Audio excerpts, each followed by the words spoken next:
Isa pong Pilipinang nagtatrabaho bilang domestic helper sa Hong Kong ang namatay. Base sa impormasyong natanggap ng kanyang pamilya, tumalon daw ang biktima mula sa gusaling tinitirhan niya. Pero ang pamilya niya sa Dumalag, Capiz naniniwalang may foul play sa nangyari. Makibalita tayo kay Nenita Hubilya ng GMA Iloilo.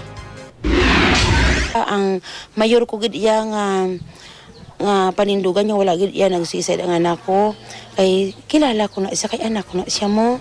Hindi siya problema.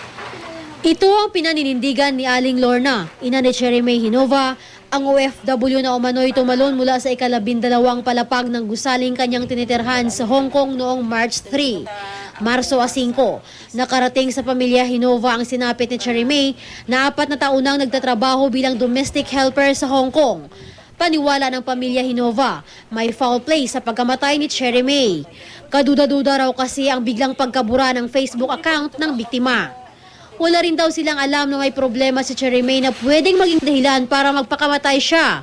Kaya naman, humihingi ng tulong ang pamilya Hinova sa gobyerno para maimbestigahan ang pagkamatay ng OFW. Ano namon subong nagapangakamitan isang mga tao, mga bulig sa amon, matagan hostesya.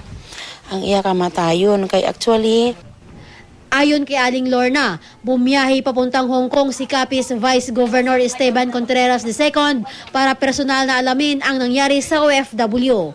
Hinihintay pa raw nila ang pagbabalik ni Contreras sa Capiz para malaman ang resulta ng investigasyon. Ang Department of Foreign Affairs naman, wala pang ibinibigay na pahayag kaugnay sa insidente.